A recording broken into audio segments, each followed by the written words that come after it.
संपूर्ण महाभारत कथा के अंतर्गत कुरुक्षेत्र से श्रीमद् भगवत गीता मेरे आभा शर्मा जाबाज के साथ। धृतराष्ट्र बोले, हे संजय, धर्म भूमि कुरुक्षेत्र में एकत्र हुए युद्ध की इच्छा वाले मेरे और पांडु के पुत्र ने क्या किया? संजय बोले, उस समय राजा दुर्योधन ने व्यूहरचना युक्त पांडवों की सेना को देखकर द्रोणाचार्य के पास जाकर यह वचन कहा, हे आचार्य, आपके बुद्धिमान शिष्य द्रुपद पुत्र धृष्टद्युम्न द्वारा व्यूहाकार खड़ी हुई पांडुपुत्रों की इस बड़ी भारी सेना को देखिए। इस सेना में बड़े बड़े धनुषों वाले तथा युद्ध में भीम और अर्जुन के समान शूरवीर सात्यकी और विराट तथा महारथी राजा द्रुपद, दृष्टकेतु और चेकितान तथा बलवान काशीराज, पुरुजित, कुंतीभोज और मनुष्यों में श्रेष्ठ शैब्य, पराक्रमी युद्धामन्यु और बलवान उत्तमौजा, सुभद्रा पुत्र अभिमन्यु एवं द्रौपदी के पांचों पुत्र, ये सभी महारथी हैं। हे ब्राह्मण श्रेष्ठ, अपने पक्ष में भी जो प्रधान है उनको आप समझ लीजिए। आपकी जानकारी के लिए मेरी सेना के जो जो सेनापति हैं उनको बताता हूं। आप द्रोणाचार्य और पितामह भीष्म तथा कर्ण और संग्राम विजयी कृपाचार्य तथा वैसे ही अश्वत्थामा, विकर्ण और सोमदत्त का पुत्र भूरिश्रवा और भी मेरे लिए जीवन की आशा त्याग देने वाले बहुत से शूरवीर अनेक प्रकार के शस्त्रास्त्रों से सुसज्जित और सबके सब युद्ध में चतुर हैं। भीष्म पितामह द्वारा रक्षित हमारी वह सेना सब प्रकार से अजेय है और भीम द्वारा रक्षित इन लोगों की यह सेना जीतने में सुगम है। इसलिए सब मोर्चों पर अपनी अपनी जगह स्थित रहते हुए आप लोग सभी निसंदेह भीष्म पितामह की ही सब ओर से रक्षा करें। तब कौरवों में वृद्ध बड़े प्रतापी पितामह भीष्म ने उस दुर्योधन के हृदय में हर्ष उत्पन्न करते हुए उत्सर से सिंह की दहाड़ के समान गरज कर शंख बजाया। इसके पश्चात शंख और नगारे तथा ढोल, मृदंग और नरसिंघे आदि बाजे एक साथ ही बज उठे। उनका वह शब्द बड़ा भयंकर हुआ। इसके अनंतर श्वेत घोड़ों से युक्त उत्तम रथ पर बैठे हुए श्री कृष्ण महाराज और अर्जुन ने अलौकिक शंख बजाए। श्री कृष्ण महाराज ने पांचजन्य नामक, अर्जुन ने देवदत्त नामक और भयानक कर्म करने वाले भीम ने पौंड्रक नामक महाशंख बजाया। कुंती पुत्र राजा युधिष्ठिर ने अनंत विजय नामक और नकुल तथा सहदेव ने सुघोष और मणिपुष्पक नामक शंख बजाए। श्रेष्ठ धनुष वाले काशीराज और महारथी शिखंडी एवं धृष्टद्युम्न तथा राजा विराट और अजेय सात्यकी, राजा द्रुपद एवं द्रौपदी के पांचों पुत्र और बड़ी भुजा वाले सुभद्रा पुत्र अभिमन्यु, इन सभी ने हे राजन सब ओर से अलग अलग शंख बजाए और उस भयानक शब्द ने आकाश और पृथ्वी को भी गुंजाते हुए धृतराष्ट्रों के यानी आपके पक्ष वालों के हृदय विदीर्ण कर दिए। हे राजन, इसके बाद कपिध्वज अर्जुन ने मोर्चा बांधकर डटे हुए धृतराष्ट्र संबंधियों को देखकर उस शस्त्र चलने की तैयारी के लिए धनुष उठाकर ऋषिकेश श्री कृष्ण महाराज से ये वचन कहा, हे अच्युत, मेरे रथ को दोनों सेनाओं के बीच में खड़ा कीजिए और जब तक मैं युद्ध क्षेत्र में डटे हुए युद्ध के अभिलाषी इन विपक्षी योद्धाओं को भली प्रकार देख लूं कि इस युद्ध रूप व्यापार में मुझे किन किन के साथ युद्ध करने योग्य है, तब तक उसे खड़ा रखिए। दुर्बुद्धि दुर्योधन का युद्ध में हित चाहने वाले जो जो ये राजा लोग इस सेना में आए हैं, इन युद्ध करने वालों को मैं देखना चाहता हूं। संजय बोले, हे धृतराष्ट्र, अर्जुन द्वारा इस प्रकार कहे गए महाराज श्री कृष्णचंद्र ने दोनों सेनाओं के बीच में भीष्म और द्रोणाचार्य के सामने तथा संपूर्ण राजाओं के सामने उत्तम रथ को खड़ा करके इस प्रकार कहा, हे पार्थ, युद्ध के लिए जुटे हुए इन कौरवों को देख। इन शब्दों का प्रयोग करके भगवान ने यह भाव दिखलाया कि सेना में जितने लोग हैं प्राय सभी तुम्हारे वंश के तथा आत्मीय स्वजन हैं। उनको तुम अच्छी तरह देख लो। भगवान के इसी संकेत ने अर्जुन के अंतःकरण में छिपे हुए कुटुंब स्नेह को प्रकट कर दिया। मानो अर्जुन को निमित्त बनाकर लोक कल्याण करने के लिए स्वयं भगवान ने ही इन शब्दों के द्वारा उनके हृदय में ऐसी भावना उत्पन्न कर दी जिसमें उन्होंने युद्ध करने से मना कर दिया, और उसके फलस्वरूप साक्षात भगवान के मुखारविंद से त्रिलोक पावन दिव्य गीतामृत की ऐसी परम मधुर धारा बह निकली जो अनंत काल तक अनंत जीवों का परम कल्याण करती रहेगी। इसके बाद प्रथापुत्र अर्जुन ने उन दोनों ही सेनाओं में स्थित ताऊ, चाचों को, दादों, परदादों को, गुरुओं को, मामाओं को, भाइयों को, पुत्रों को, पौत्रों को तथा मित्रों को, श्वशुरों को और सुहृदों को भी देखा।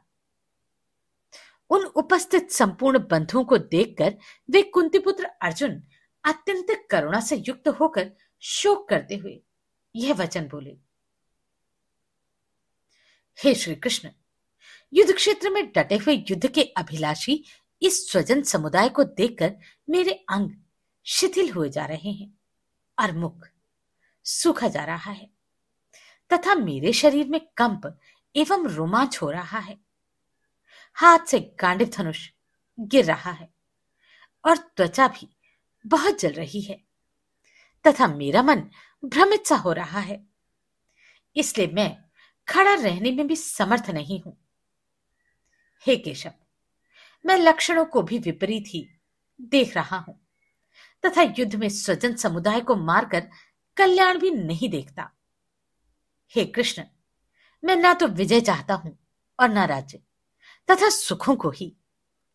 हे गोविंद, हमें ऐसे राज्य से क्या प्रयोजन है अथवा ऐसे भोगों से और जीवन से भी क्या लाभ है। हमें जिनके लिए राज्य, भोग और सुखादि अभिष्ट हैं, वे ही ये सब धन और जीवन की आशा को त्याग कर युद्ध में खड़े हैं। गुरुजन, ताऊ, चाचा, लड़के और सभी प्रकार दादे, मामे, ससुर, पौत्र, साले तथा और भी संबंधी लोग हैं।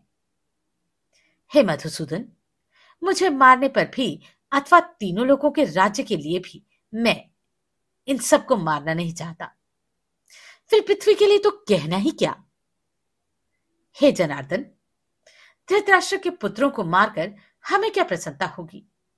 इन आतताइयों को मारकर तो हमें पाप ही लगेगा।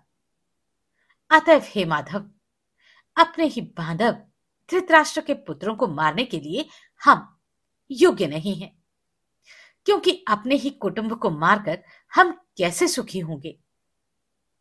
यद्यपि लोभ से भ्रष्टचित हुए ये लोग कुल के नाश से उत्पन्न दोष को और मित्रों से विरोध करने में पाप को नहीं देखते, तो भी हे जनार्दन, कुल के नाश से उत्पन्न दोष को जानने वाले हम लोगों को इस पाप से हटने के लिए क्यों नहीं विचार करना चाहिए। कुल के नाश से सनातन कुल धर्म नष्ट हो जाते हैं। धर्म का नाश हो जाने पर संपूर्ण कुल में पाप ही फैलता है। हे कृष्ण, पाप के अधिक बढ़ जाने से कुल की स्त्रियां अत्यंत दूषित हो जाती हैं। और हे वार्ष्ण्य, स्त्रियों के दूषित हो जाने पर वर्ण संकर उत्पन्न होता है। वर्ण संकर कुल घातियों को और कुल को नरक में ले जाने के लिए ही उत्पन्न होता है। लुप्त हुई पिंड और जल की क्रिया वाले अर्थात श्राद्ध और तर्पण से वंचित इनके पितृलोक भी अधोगति को प्राप्त होते हैं। इन वर्ण संकर कारक दोषों से कुलघातियों के सनातन कुल धर्म और जाति धर्म नष्ट हो जाते हैं। हे जनार्दन, जिनका कुल धर्म नष्ट हो गया है, ऐसे मनुष्य को अनिश्चित काल तक नरक में वास करना पड़ता है, ऐसा हम सुनते आए हैं। हाँ शोक, हम लोग बुद्धिमान होकर भी महान पाप करने को तैयार हो गए, जो राज्य और सुख के लोभ से स्वजनों को मारने के लिए उद्यत हो गए। यदि मुझ शस्त्र रहित एवं सामना न करने वाले को शस्त्र हाथ में लिए धृतराष्ट्र के पुत्र रण में मार डाले, तो वह मारना भी मेरे लिए अधिक कल्याणकारक होगा।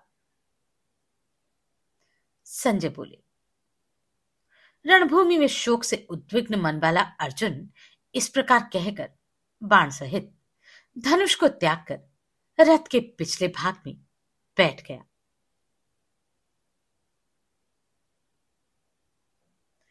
प्रत्येक अध्याय की समाप्ति पर जो उपर्युक्त पुष्पिका दी गई है, इसमें श्रीमद् भगवद गीता का महात्म्य और प्रभाव ही प्रकट किया गया है। ओम तत्सत भगवान के पवित्र नाम है। स्वयं श्री भगवान के द्वारा गाई जाने के कारण इसका नाम श्रीमद् भगवद गीता है। इसमें उपनिषदों का सार तत्व संग्रहित है और स्वयं भी उपनिषद है। इससे इसको उपनिषद कहा गया है। निर्गुण निराकार परमात्मा के परम तत्व का साक्षात्कार कराने वाली होने के कारण इसका नाम ब्रह्म विद्या है। और जिस कर्म योग का योग के नाम से वर्णन हुआ है, उस निष्काम भावपूर्ण कर्मयोग का तत्व बतलाने वाली होने से इसका नाम योग शास्त्र है। यह साक्षात परम पुरुष भगवान श्री कृष्ण और भक्तवर अर्जुन का संवाद है और इसके प्रत्येक अध्याय में परमात्मा को प्राप्त कराने वाले योग का वर्णन है।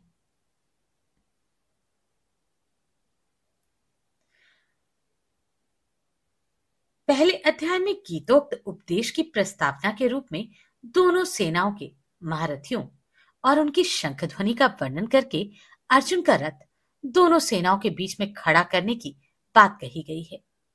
इसके बाद दोनों सेनाओं में स्थित स्वजन समुदाय को देखकर शोक और मोह के कारण अर्जुन के युद्ध से निवृत्त हो जाने पर शस्त्र अस्त्रों को छोड़कर विषाद करते हुए बैठ जाने की बात कहकर इस अध्याय की समाप्ति की गई है। ऐसी स्थिति में भगवान श्री कृष्ण ने अर्जुन से क्या बात कही और किस प्रकार उसे युद्ध के लिए पुनः तैयार किया, यह सब बतलाने की आवश्यकता होने पर संजय अर्जुन की स्थिति का वर्णन करते हुए दूसरे अध्याय का आरंभ करते हैं। संजय बोले, इस प्रकार करुणा से व्याप्त और आंसुओं से पूर्ण तथा व्याकुल नेत्रों वाले शोकयुक्त उस अर्जुन के प्रति भगवान मधुसूदन ने यह वचन कहा। श्री भगवान बोले, हे अर्जुन, तुझे इस असमय यह मोह किस हेतु से प्राप्त हुआ? क्योंकि ना तो ये श्रेष्ठ पुरुषों द्वारा आचरित है, न स्वर्ग को देने वाला है और न कीर्ति को बढ़ाने वाला ही है। इसलिए हे अर्जुन, नपुंसकता को मत प्राप्त हो, तुझ में यह उचित नहीं जान पड़ता। हे परंतप, हृदय की तुच्छ दुर्बलता को त्याग कर युद्ध के लिए खड़े हो जाओ। अर्जुन बोले, हे मधुसूदन, मैं रणभूमि में किस प्रकार बाणों से भीष्म पितामह और द्रोणाचार्य के विरुद्ध लड़ूंगा, क्योंकि हे अरिसूदन, वे दोनों ही मेरे लिए पूजनीय हैं। इसलिए इन महानुभाव गुरुजनों को न मारकर मैं इस लोक में भिक्षा का अन्न भी खाना कल्याण कारक समझता हूं, क्योंकि गुरुजनों को मारकर भी इस लोक में रुधिर से सने हुए अर्थ और कामरूप भोगों को मैं किस प्रकार भोगूंगा। हम यह भी नहीं जानते कि हमारे लिए युद्ध करना और न करना, इन दोनों में से कौन सा श्रेष्ठ है। अथवा यह भी नहीं जानते कि उन्हें हम जीतेंगे या हमको वे जीतेंगे। और जिनको मारकर हम जीना नहीं चाहते, वे ही हमारे आत्मीय धृतराष्ट्र के पुत्र हमारे सामने खड़े हैं। इसलिए कायरतापूर्व दोष से उपहृत स्वभाव वाला तथा धर्म के विषय में मोहित हुआ मैं आपसे पूछता हूं कि जो साधन निश्चित कल्याणकारक हो वह मेरे लिए कहिए, क्योंकि मैं आपका शिष्य हूं।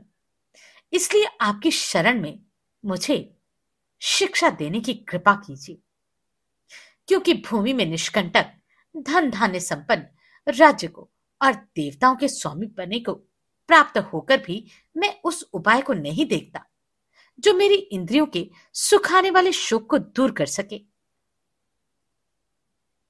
संजय बोले, हे राजन, निद्रा को जीतने वाले अर्जुन अंतर्यामी श्री कृष्ण महाराज के प्रति इस प्रकार कहकर फिर श्री गोविंद भगवान से युद्ध नहीं करूंगा यह स्पष्ट कहकर चुप हो गए। हे भरतवंशी धृतराष्ट्र, अंतर्यामी श्री कृष्ण महाराज दोनों सेनाओं के बीच में शोक करते हुए इस अर्जुन को हंसते हुए ये वचन बोले। चिंतामग्न अर्जुन ने जब भगवान के शरण होकर अपने महान शोक की निवृत्ति का उपाय पूछा और यह कहा कि इस लोक और परलोक का राज्य सुख इस शोक की निवृत्ति का उपाय नहीं है, तब अर्जुन को अधिकारी समझकर उसके शोक और मोह को सदा के लिए नष्ट करने के उद्देश्य से भगवान पहले नित्य और अनित्य वस्तु के विवेचन पूर्वक सांख्य योग की दृष्टि से भी युद्ध करना कर्तव्य है, ऐसा प्रतिपादन करते हुए सांख्य निष्ठा का वर्णन करने लगे।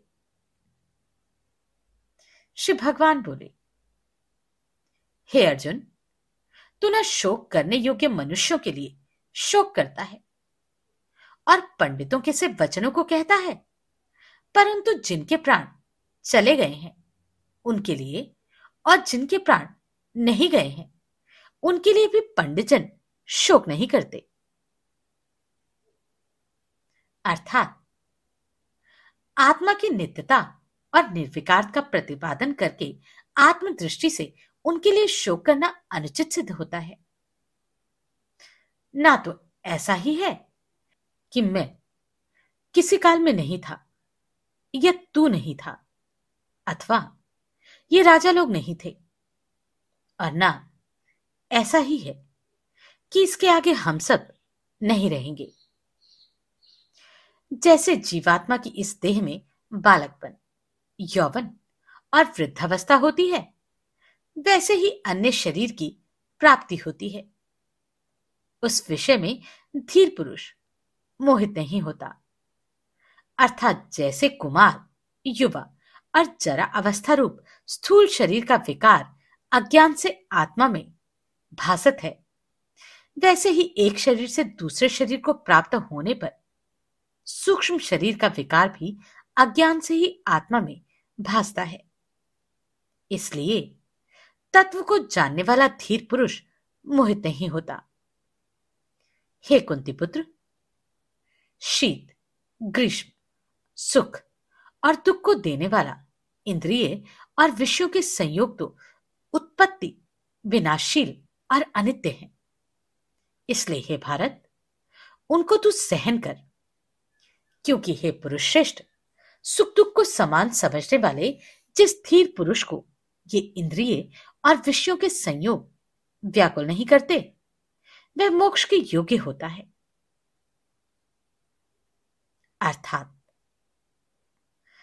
विषयों के संयोग को अनित्य बतलाया, किंतु आत्मा क्यों नित्य है और ये संयोग क्यों अनित्य है, इसका स्पष्टीकरण नहीं किया गया। अतएव इस श्लोक में भगवान नित्य और अनित्य वस्तु के विवेचन की रीति बतलाने के लिए दोनों के लक्षण बतलाते हैं। असत वस्तु की तो सत्ता नहीं है और सत का अभाव नहीं है। इस प्रकार इन दोनों का ही तत्वज्ञानी पुरुषों द्वारा देखा गया है। नाशरहित हो तू उसको जान, जिससे यह संपूर्ण जगत दृश्य वर्ग व्याप्त है। इस अविनाशी का विनाश करने में कोई भी समर्थ नहीं है। इस नाश रहित अप्रमेय नित्य स्वरूप जीवात्मा के ये सब शरीर नाशवान कहे गए हैं। इसलिए हे भरतवंशी अर्जुन, तू युद्ध कर। जो इस आत्मा को मारने वाला समझता है तथा जो इसको मरा हुआ मानता है, वे दोनों ही नहीं जानते, क्योंकि यह आत्मा वास्तव में ना तो किसी को मारता है और न किसी के द्वारा मारा जाता है। यह आत्मा किसी काल में ना तो जन्मता है और न मरता ही है, और ना यह उत्पन्न होकर फिर होने वाला ही माना जाता है, क्योंकि यह अजन्मा, नित्य, सनातन और पुरातन है। शरीर के मृत्यु प्राप्त कर लेने पर भी यह मरता नहीं है। हे पृथापुत्र अर्जुन, जो पुरुष इस आत्मा को नाश रहित, नित्य, अजन्मा और अव्यय जानता है, वह पुरुष कैसे किसको मरवाता है और कैसे किसको मारता है। जैसे मनुष्य पुराने वस्त्रों को त्याग कर दूसरे नए वस्त्रों को ग्रहण करता है, वैसे ही जीवात्मा पुराने शरीरों को त्याग कर दूसरे नए शरीरों को प्राप्त होता है। इस आत्मा को शस्त्र नहीं काट सकते, इसको आग नहीं जला सकती, इसको जल गला नहीं सकता और वायु सुखा नहीं सकती, क्योंकि यह आत्मा अच्छेद्य है। यह आत्मा अदाह्य है, अक्लेद्य और निस्संदेह अशुष्य है, तथा यह आत्मा नित्य, सर्वव्यापी, अचल, स्थिर रहने वाला और सनातन है। यह आत्मा अव्यक्त है, यह आत्मा अचिंत्य है और यह आत्मा विकार रहित कहा जाता है। इससे हे अर्जुन, इस आत्मा को उपर्युक्त प्रकार से जानकर तू शोक करने के योग्य नहीं है, अर्थात तुझे शोक करना उचित नहीं है। किंतु यदि तू इस आत्मा को सदा जन्मने वाला तथा सदा मरने वाला मानता हो, तो भी हे महाबाहो, तू इस प्रकार शोक करने को योग्य नहीं है, क्योंकि इस मान्यता के अनुसार जन्मे हुए की मृत्यु निश्चित है और मरे हुए का जन्म निश्चित है। इससे भी इस बिना उपाय वाले विषय में तू शोक करने को योग्य नहीं है। हे अर्जुन, संपूर्ण प्राणी जन्म से पहले अप्रकट थे और मरने के बाद भी अप्रकट हो जाने वाले हैं, केवल बीच में ही प्रकट हैं, और ऐसी स्थिति में क्या शोक करना। कोई एक महापुरुष ही इस आत्मा को आश्चर्य की भांति देखता है और वैसे ही दूसरा कोई महापुरुष ही इसके तत्व का आश्चर्य की भांति वर्णन करता है, तथा दूसरा कोई अधिकारी पुरुष ही इसे आश्चर्य की भांति सुनता है, और कोई कोई तो सुनकर भी इसको नहीं जानता। हे अर्जुन, यह आत्मा सबके शरीर में सदा ही अवध्य है। इस कारण संपूर्ण प्राणियों के लिए तू शोक करने के योग्य नहीं है, तथा अपने धर्म को देखकर भी तू भय करने योग्य नहीं है। यानी तुझे भय नहीं करना चाहिए, क्योंकि क्षत्रियों के लिए धर्मयुक्त युद्ध से बढ़कर दूसरा कोई कल्याणकारी कर्तव्य नहीं है। हे पार्थ, अपने आप प्राप्त हुए और खुले हुए स्वर्ग के द्वार रूप इस प्रकार के युद्ध को भाग्यवान क्षत्रिय लोग ही पाते हैं।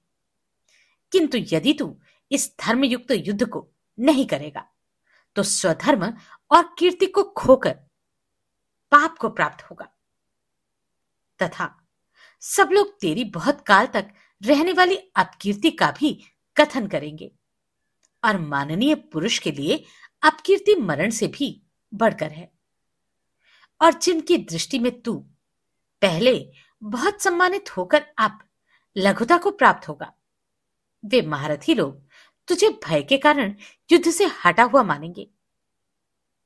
तेरे बैरी लोग तेरे सामर्थ्य की निंदा करते हुए तुझे बहुत से न कहने योग्य भी वचन कहेंगे। उससे अधिक दुख और क्या होगा? या तो युद्ध में मारा जाकर स्वर्ग को प्राप्त होगा अथवा संग्राम में जीतकर पृथ्वी का राज्य भोगेगा। इस कारण हे अर्जुन, तू युद्ध के लिए निश्चय करके खड़ा हो जा। जय, पराजय, लाभ, हानि और सुख दुख को समान समझकर उसके बाद युद्ध के लिए तैयार हो जा। इस प्रकार युद्ध करने से तू पाप को नहीं प्राप्त होगा। हे पार्थ, यह बुद्धि तेरे लिए ज्ञानियों के विषय में कही गई है। अब तू इसको कर्मयोग के विषय में सुन। जिस बुद्धि से युक्त हुआ तू कर्मों के बंधन को भली भांति त्याग देगा, यानी सर्वथा नष्ट कर डालेगा।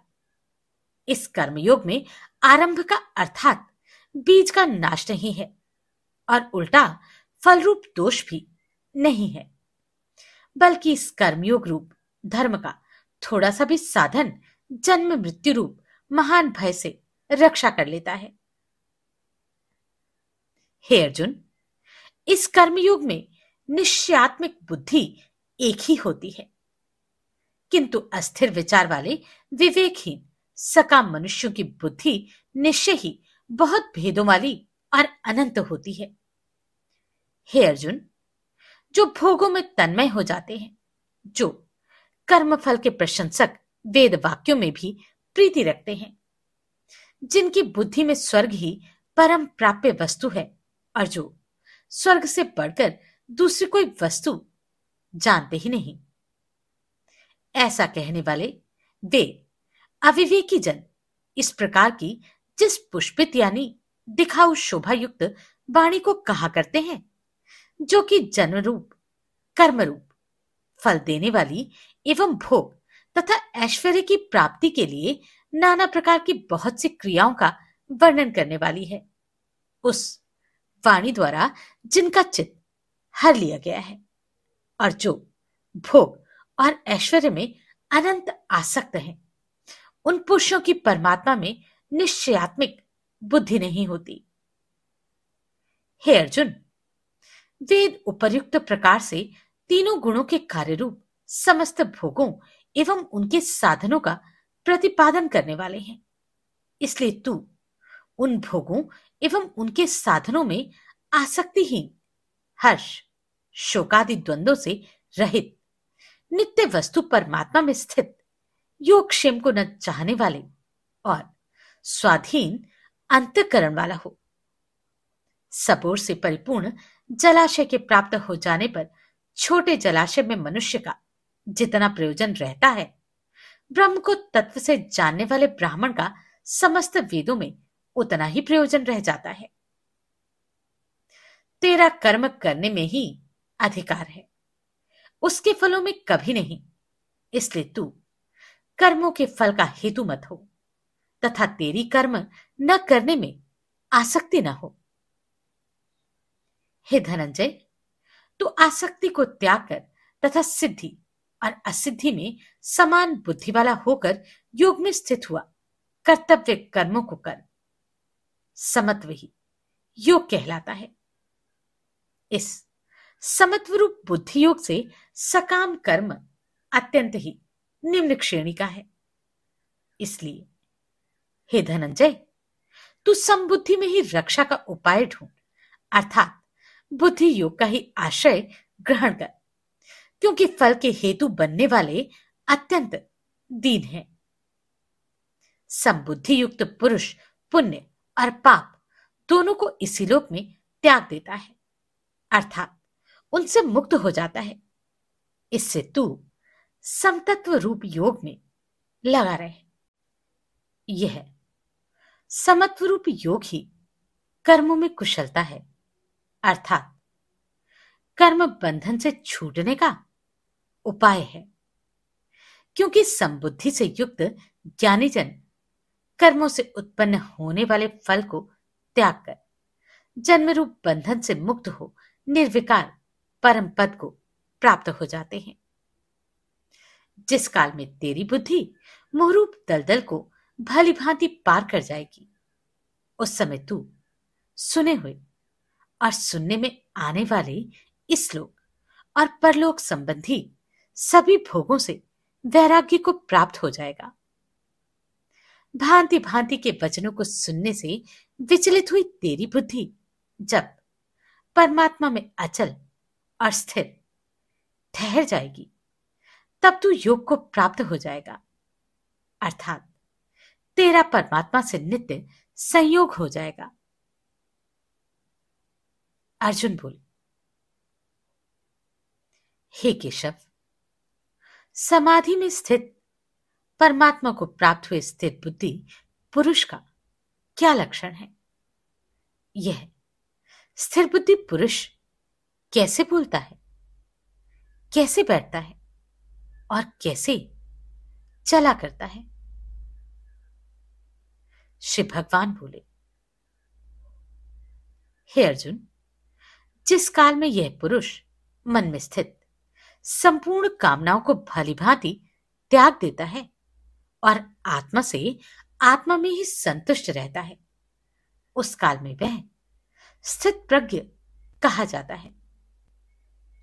दुखों की प्राप्ति होने पर जिसके मन में उद्वेग नहीं होता, सुखों की प्राप्ति में जो सर्वथा निष्प्रह है तथा जिसके राग, भय और क्रोध नष्ट हो गए हैं, ऐसा मुनि स्थिर बुद्धि कहा जाता है। जो पुरुष सर्वत्र स्नेह रहित हुआ, उस शुभ या अशुभ वस्तु को प्राप्त होकर न प्रसन्न होता है और न द्वेष करता है, उसकी बुद्धि स्थिर है। कछुआ सब ओर से अपने अंगों को जैसे समेट लेता है, वैसे ही जब यह पुरुष इंद्रियों के विषय से इंद्रियों को सब प्रकार से हटा लेता है, तब उसकी बुद्धि स्थिर है, ऐसा समझना चाहिए। इंद्रियों के द्वारा विषयों को ग्रहण न करने वाले पुरुष के भी केवल विषय तो निवृत्त हो जाते हैं, परंतु उनमें रहने वाली आसक्ति निवृत्त नहीं होती। उस स्थित प्रज्ञ पुरुष की तो आसक्ति भी परमात्मा का साक्षात्कार करके निवृत्त हो जाती है। हे अर्जुन, आसक्ति का नाश न होने के कारण ये प्रमथन स्वभाव वाली इंद्रियां यत्न करते हुए बुद्धिमान पुरुष के मन को भी बलात्कार से हर लेती हैं। इसलिए साधक को चाहिए कि वह उन संपूर्ण इंद्रियों को वश में करके समाहित चित्त हुआ मेरे परायण होकर ध्यान में बैठे। क्योंकि जिस पुरुष की इंद्रियां वश में होती हैं, उसी की बुद्धि स्थिर हो जाती है। विषयों का चिंतन करने वाले पुरुष की उन विषयों में आसक्ति हो जाती है। आसक्ति से उन विषयों की कामना उत्पन्न होती है और कामना में विघ्न पड़ने से क्रोध उत्पन्न होता है। क्रोध से अत्यंत मूढ़ भाव उत्पन्न हो जाता है। मूढ़ भाव से स्मृति में भ्रम हो जाता है। स्मृति में भ्रम हो जाने से बुद्धि अर्थात ज्ञान शक्ति का नाश हो जाता है और बुद्धि का नाश हो जाने से वह पुरुष अपनी स्थिति से गिर जाता है। परंतु अपने अधीन किए हुए अंतःकरण वाला साधक अपने वश में की हुई राग द्वेष से रहित इंद्रियों द्वारा विषयों में विचरण करता हुआ प्रसन्नता को प्राप्त होता है। अंतःकरण की प्रसन्नता होने पर इसके संपूर्ण दुखों का अभाव हो जाता है। उस प्रसन्न चित्त वाले कर्मयोगी की बुद्धि शीघ्र ही सब ओर से हटकर एक परमात्मा में ही भली भांति स्थिर हो जाती है। न जीते हुए मन और इंद्रियों वाले पुरुष में निश्चयात्मिक बुद्धि नहीं होती और उस आयुक्त मनुष्य के अंतःकरण में भावना भी नहीं होती। भावनाहीन मनुष्य को शांति नहीं मिलती और शांति रहित मनुष्य को सुख कैसे मिल सकता है? क्योंकि जैसे जल में चलने वाली नाव को वायु हर लेती है, वैसे ही विश्व में विचरती हुई इंद्रियों में से मन जिस इंद्रिय के साथ चलता है, वह एक ही इंद्रिय इस अयुक्त पुरुष की बुद्धि को हर लेती है।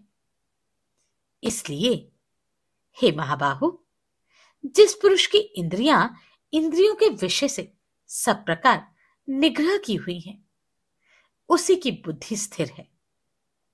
संपूर्ण प्राणियों के लिए जो रात्रि के समान है, उस नित्य ज्ञान रूप परमानंद की प्राप्ति में स्थित प्रज्ञ योगी जागता है और जिस नाशवान सांसारिक सुख की प्राप्ति में सब प्राणी जागते हैं, परमात्मा के तत्व को जानने वाले मुनि के लिए वह रात्रि के समान है। जैसे नाना नदियों के जल सब ओर से परिपूर्ण अचल प्रतिष्ठा वाले समुद्र में उसको विचलित न करते हुए ही समा जाते हैं, वैसे ही सब भोग जिस स्थित प्रज्ञ पुरुष में किसी प्रकार का विकार उत्पन्न किए बिना ही समा जाते हैं, वही पुरुष परम शांति को प्राप्त होता है और भोगों को चाहने वाला नहीं। जो पुरुष संपूर्ण कामनाओं को त्याग कर ममता रहित, अहंकार रहित, स्पृहार रहित विचरता है, वही शांति को प्राप्त होता है, अर्थात वह शांति प्राप्त करता है। हे अर्जुन, यह ब्रह्म को प्राप्त हुए पुरुष की स्थिति है।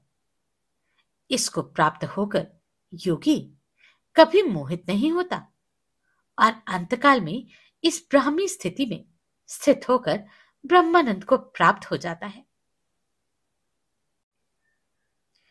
श्रीमद् भगवत गीता, तीसरा अध्याय।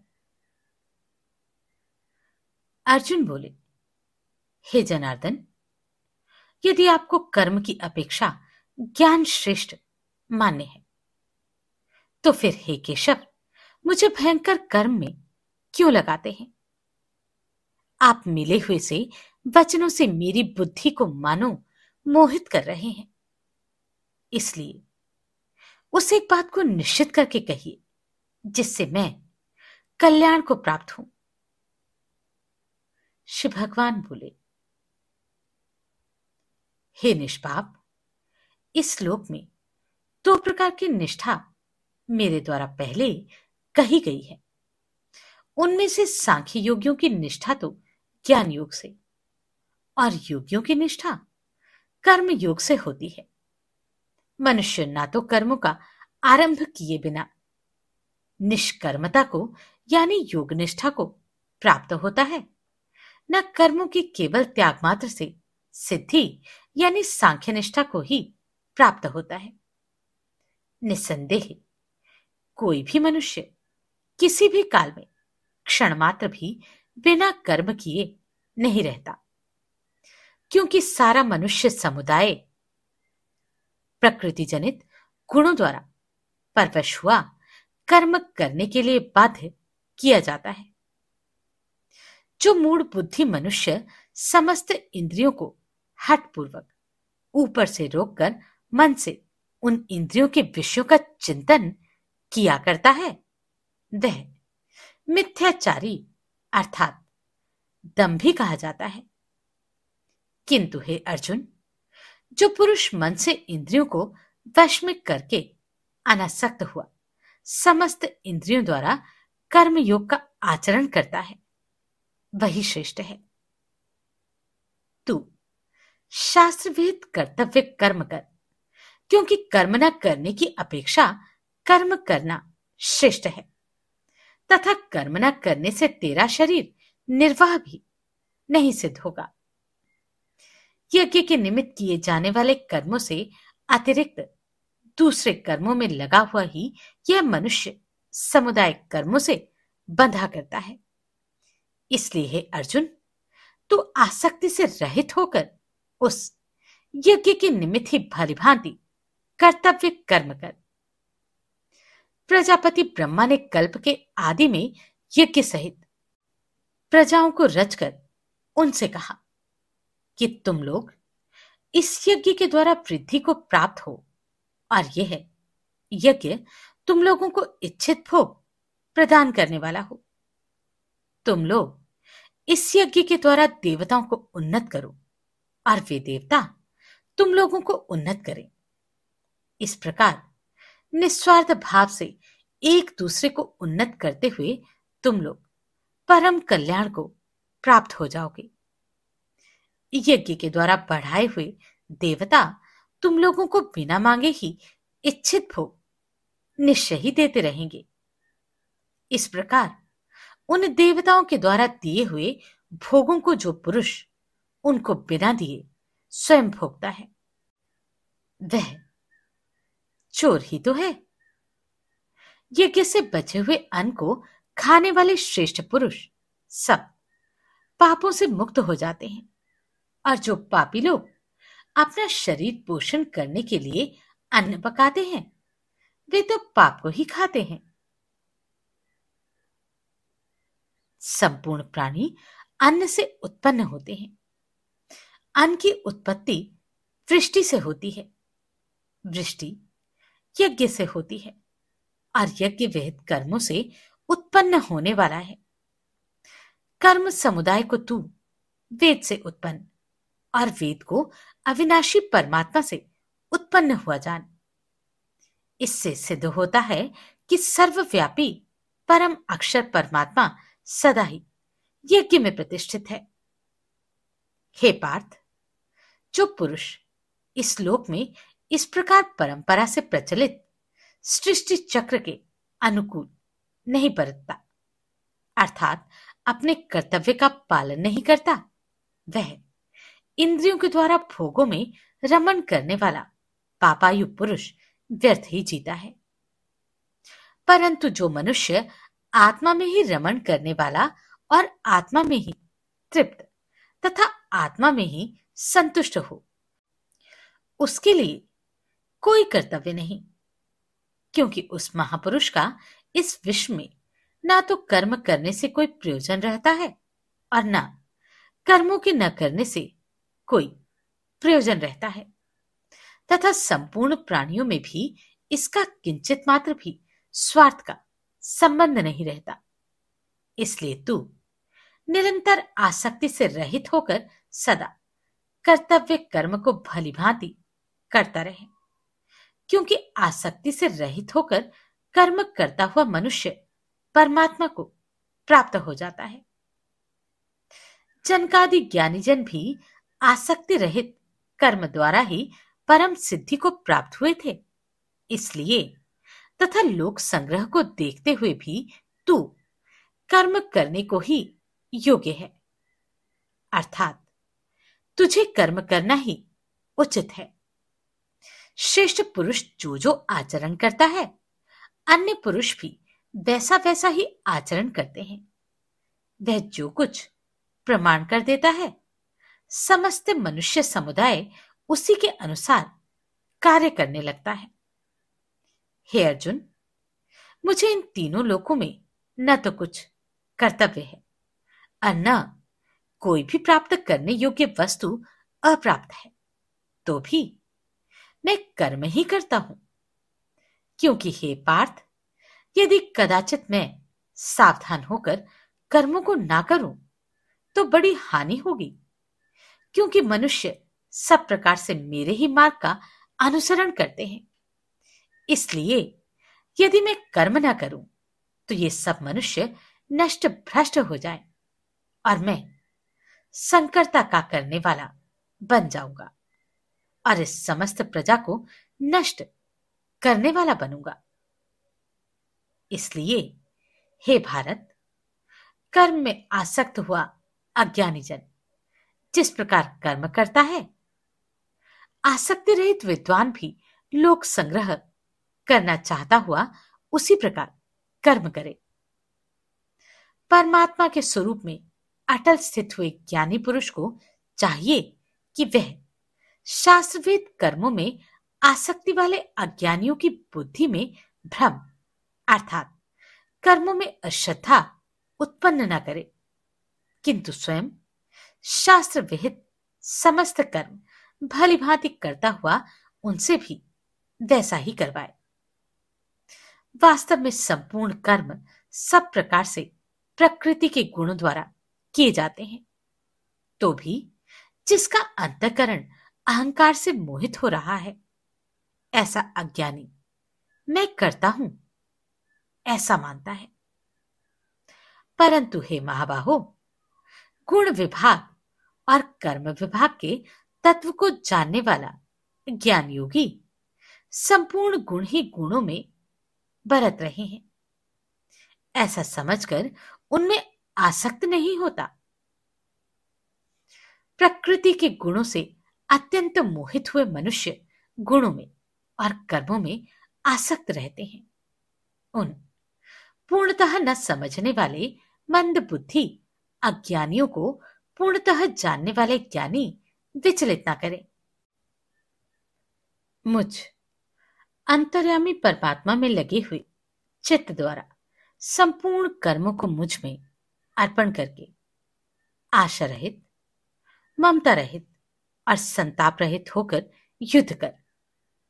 जो कोई मनुष्य दोष दृष्टि से रहित और श्रद्धा युक्त होकर मेरे इस मत का सदा अनुसरण करते हैं, वे ही संपूर्ण कर्मों से छूट जाते हैं। परंतु जो मनुष्य मुझ में दोषारोपण करते हुए मेरे इस मत के अनुसार नहीं चलते, उन मूर्खों को तू संपूर्ण ज्ञानों में मोहित और नष्ट ही समझ। सभी प्राणी प्रकृति को प्राप्त होते हैं, अर्थात अपने स्वभाव के परवश हुए कर्म करते हैं। ज्ञानवान भी अपनी प्रकृति के अनुसार चेष्टा करता है, फिर इसमें किसी का हट क्या करेगा। इंद्रिय, इंद्रिय के अर्थ में अर्थात प्रत्येक इंद्रिय के विषय में राग और द्वेष छिपे हुए स्थित हैं। मनुष्य को उन दोनों के वश में नहीं रहना चाहिए, क्योंकि वे दोनों ही इसके कल्याण मार्ग में विघ्न उत्पन्न करने वाले महान शत्रु हैं। अच्छी प्रकार आचरण में लाए हुए दूसरे के धर्म से गुण रहित भी अपना धर्म अति उत्तम है। अपने धर्म में तो मरना भी कल्याणकारक है और दूसरे का धर्म भय को देने वाला है। अर्जुन बोले, हे कृष्ण, तो फिर यह मनुष्य स्वयं न चाहता हुआ भी बलात्कार से लगाए हुए की भांति किससे प्रेरित होकर पाप का आचरण करता है। श्री भगवान बोले, रजोगुण से उत्पन्न हुआ यह काम ही क्रोध है। यह बहुत खाने वाला अर्थात भोगों से कभी ना थकने वाला और बड़ा पापी है। इसको ही तू इस विषय में बैरी जान। जिस प्रकार धुएं से अग्नि और मैल से दर्पण ढक जाता है और जिस प्रकार जेर से गर्भ ढका रहता है, वैसे ही उस काम के द्वारा यह ज्ञान ढका रहता है। और हे अर्जुन, इस अग्नि के समान कभी न पूर्ण होने वाले कामरूप ज्ञानियों के नित्य बैरी के द्वारा मनुष्य का ज्ञान ढका हुआ है। इंद्रियां, मन और बुद्धि ये सब इसके वासस्थान कहे जाते हैं। यह काम इन मन, बुद्धि और इंद्रियों के द्वारा ही ज्ञान को आच्छादित करके जीवात्मा को मोहित करता है। इसलिए हे अर्जुन, तू पहले इंद्रियों को वश में करके इस ज्ञान और विज्ञान का नाश करने वाले महान पापी काम को अवश्य ही बलपूर्वक मार डाल। इंद्रियों को स्थूल शरीर से पर यानी श्रेष्ठ, बलवान और सूक्ष्म कहते हैं। इन इंद्रियों से पर मन है, मन से भी पर बुद्धि है, और जो बुद्धि से भी अत्यंत पर है वह आत्मा है। इस प्रकार बुद्धि से पर अर्थात सूक्ष्म, बलवान और अत्यंत श्रेष्ठ आत्मा को जानकर और बुद्धि के द्वारा मन को वश में करके, हे महाबाहो, तू इस कामरूप दुर्जय शत्रु को मार डाल। इस प्रकार संपूर्ण महाभारत कथा में श्रीमद् भगवत गीता का 3रा अध्याय पूर्ण हुआ।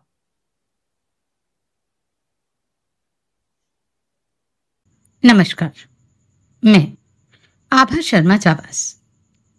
अगर आपको ये प्रश्न सराहनीय लगे तो आप कंट्रीब्यूट कर सकते हैं।